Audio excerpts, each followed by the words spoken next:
Radio Espace Guinée. Le son des îles paradisiaques. Aroum, Los, sur 99.7. Radio Espace. La radio au cœur des îles.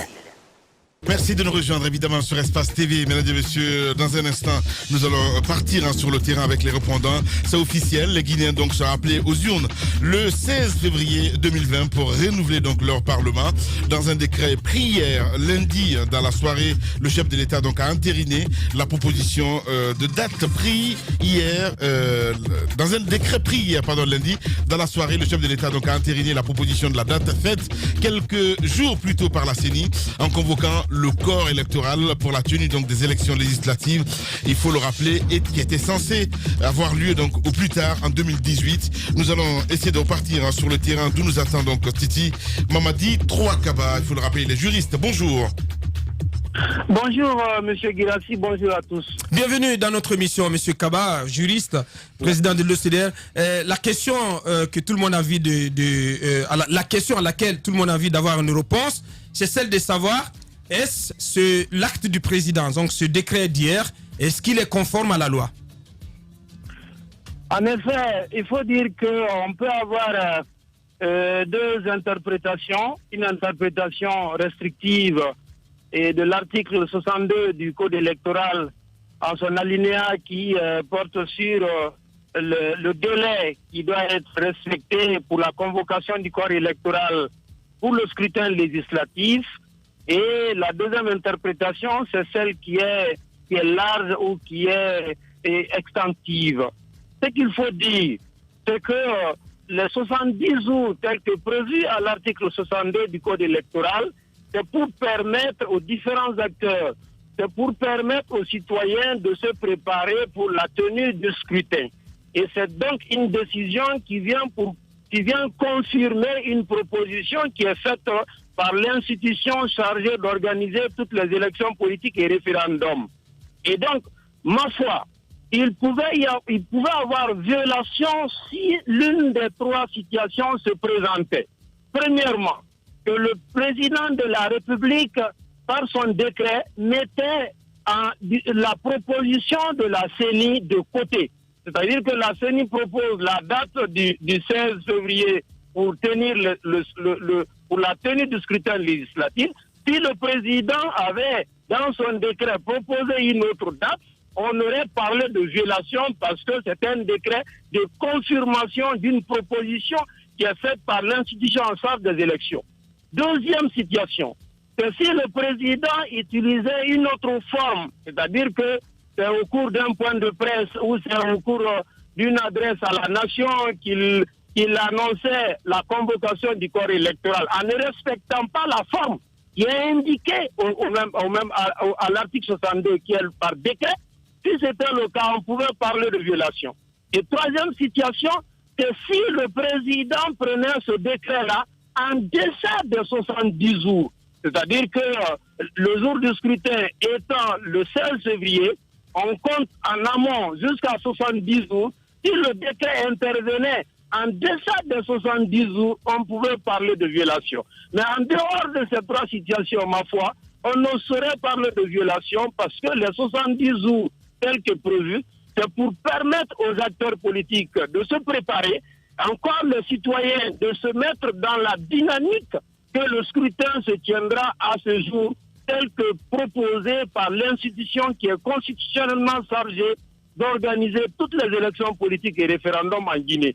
Et donc, si on me demande est-ce qu'il y a violation, je dirais non, il n'y a pas de violation parce que, comme je l'ai présenté, aucune des trois situations, malheureusement, n'est en cause. Oui, Mamadi Trouakaba, ce matin, chez les juges. Allez-y, Moussa. Monsieur Kaba, quelle définition vous donnez du corps électoral? Parce que c'est celui-ci que le président de la République a convoqué hier en confirmant donc la date proposée par la Commission électorale nationale indépendante. Il a convoqué quel corps électoral? Le corps électoral potentiel, dont tout le monde fait partie, ou le corps électoral inscrit qui est donc obligatoirement concerné par les élections?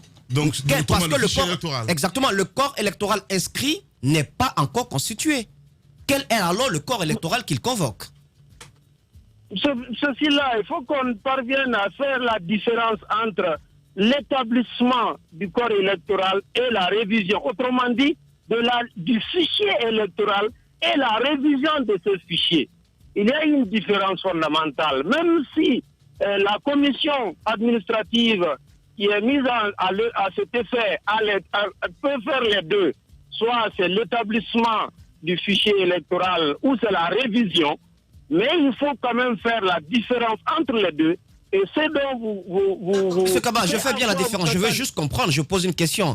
Quel est le corps électoral que le chef de l'État convoque aux urnes le 16 février? C'est combien de personnes? Combien d'électeurs? C'est ce que je veux savoir. Est-ce que c'est le corps électoral inscrit ou c'est celui qui est potentiel? Parce que celui inscrit n'est pas encore définitif. Il n'est pas encore, le travail n'est pas encore terminé. Il vient juste d'être entamé. Absolument. Ce processus n'est pas encore définitif. Et je dois rappeler de passage que l'une des recommandations de l'audit d'ailleurs est que chaque électeur doit passer devant une carle pour que les données biométriques soient vérifiées. Mais ce que je voulais vous dire, ce fichier électoral qui est donc autrement le corps électoral n'est jamais figé. C'est un fichier qui doit faire l'objet d'une révision annuelle, tel que prévu à l'article 17 ou encore 18 du code électoral. C'est une révision qui est annuelle, c'est autant dire que c'est un corps qui n'est jamais figé, c'est un corps qui est dynamique d'année en année, si on respecte ces différentes dispositions. Et donc le corps électoral, c'est celui qui va être arrêté après la révision du fichier électoral, mais il faut comprendre qu'il y a toute une activité, c'est tout un ensemble d'étapes. Et donc la convocation du corps électoral n'impacte en rien sur les activités en cours, parce que quoi qu'il en soit, la révision donnera une liste définitive pour cette année, et l'année prochaine, il y aura une autre révision pour prendre en compte les citoyens qui ont acquis l'âge de la majorité électorale qui est de 18 ans. Oui. Bien. Alors, moi, j'ai une question, parce que la question de Moussa, elle ne semble toujours pas répondue, Monsieur Kaba, puisque le corps électoral, il est matérialisé justement par ce fichier électoral. Et on en convient tous. Pour le moment, il n'est pas définitif. Alors, qui convoque plutôt, le chef de l'État convoque qui? La question, elle est fondamentale. De l'autre côté, vous avez dit que si le président de la République ne respectait pas le délai de 110 jours, que son décret serait illégal. Mais est-ce que vous savez qu'entre la date de prise justement de ce décret, le 11 novembre, et le 16 février, il y a exactement 96 jours déjà.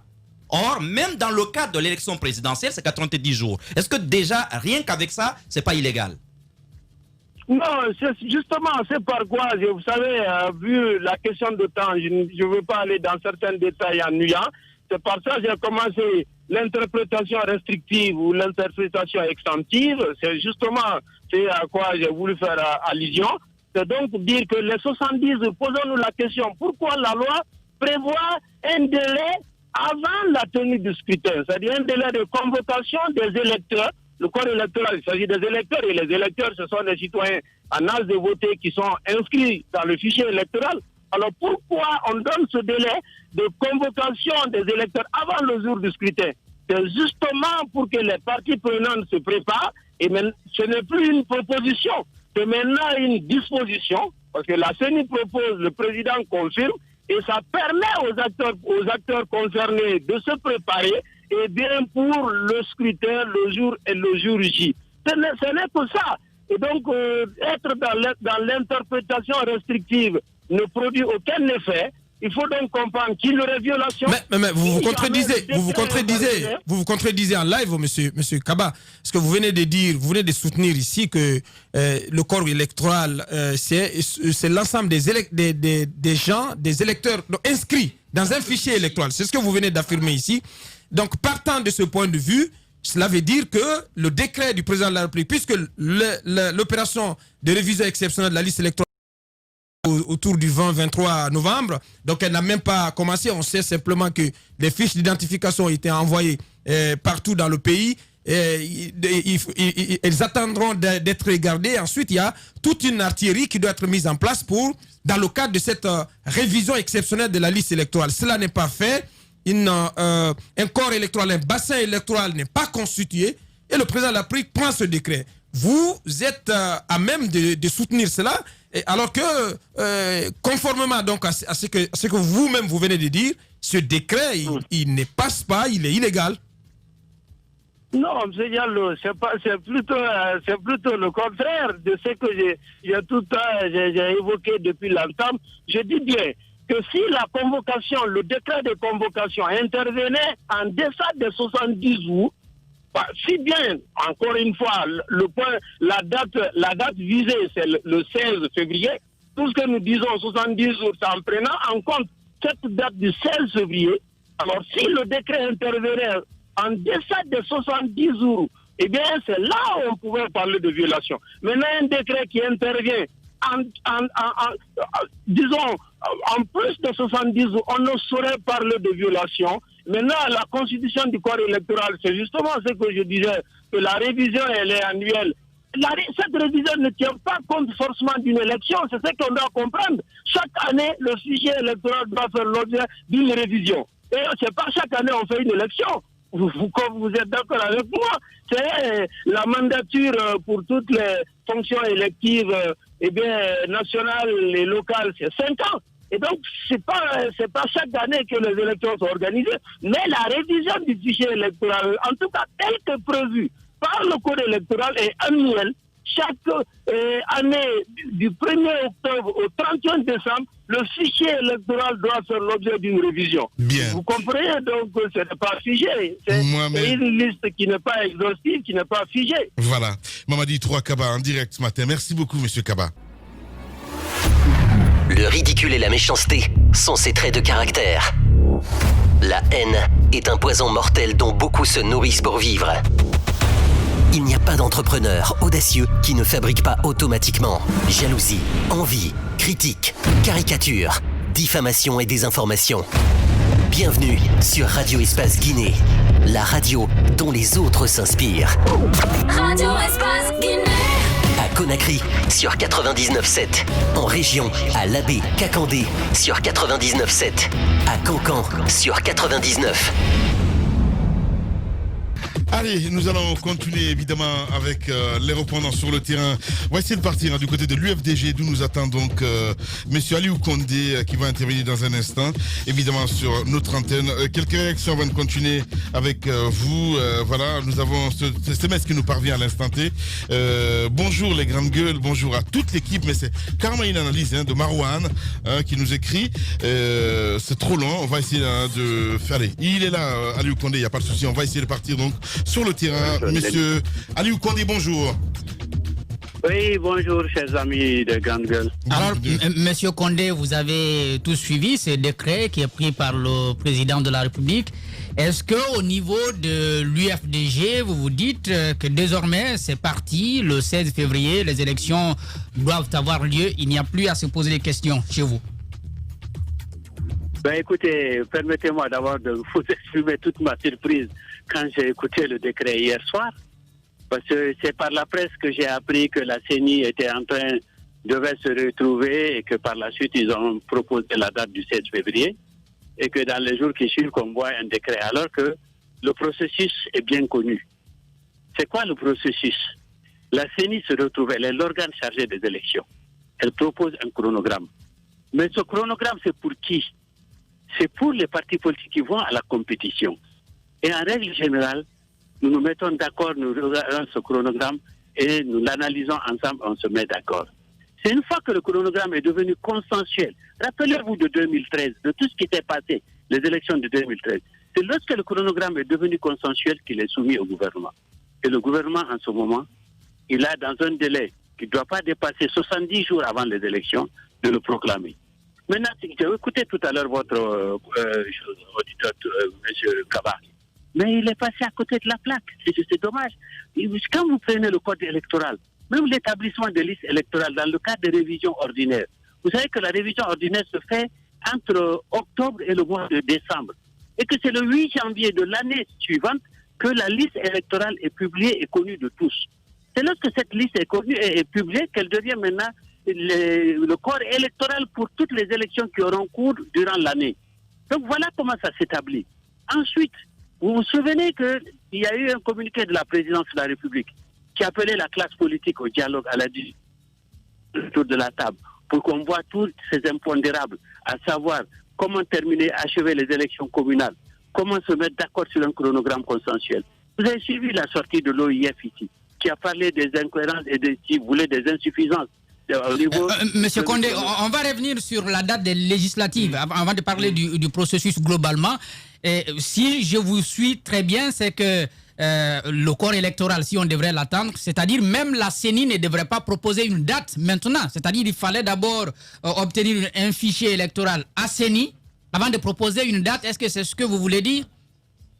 Non, je veux dire que le processus, la date, est le résultat d'un chronogramme. Il faut que ce chronogramme puisse être déroulé, que tout le monde se mette d'accord, qu'on regarde que les actions qui sont programmées peuvent se dérouler dans les délais impartis, qu'on se mette d'accord sur ça, et une fois ça, on fait le chronogramme en ne mettant pas de date.